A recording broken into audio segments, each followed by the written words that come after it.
You're feeling stuck. You don't know what to do.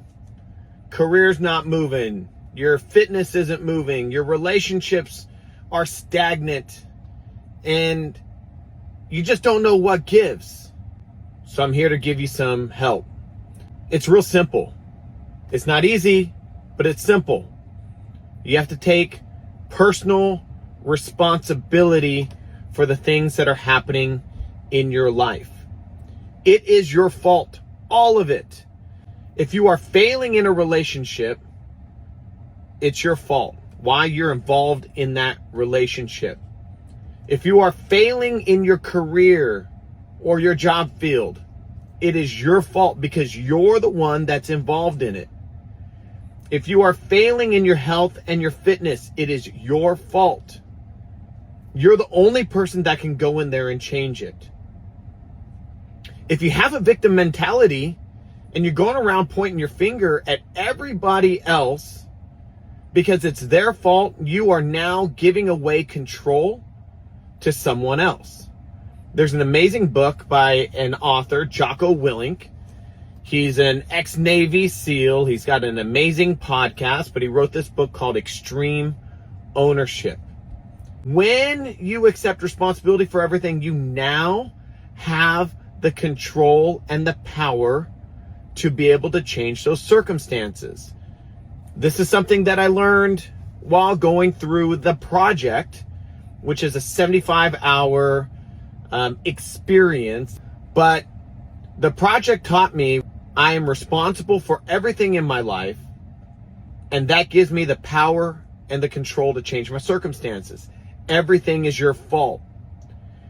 If you are having a failing relationship, it's because you are deciding not to make the adjustments that are necessary to improve that relationship, whether it's a relationship with your kids, a relationship with your spouse, or a relationship with a friend.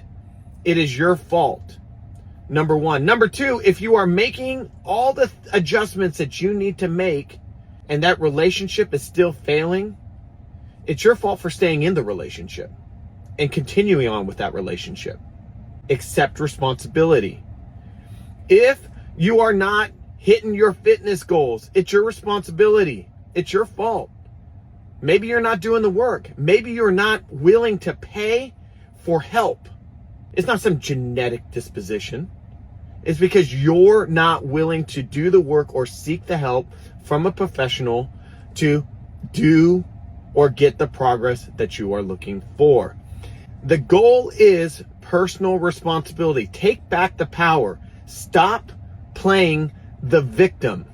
If you don't like your job, don't stay in the job. Develop new skills on your off time. You should be spending your own personal time to improve your personal and professional skills so that you can level yourself up. If you are doing those things and it is not being noticed by your employer, why are you still in the job? Too much these days is this victim mentality, pointing the finger at everybody else.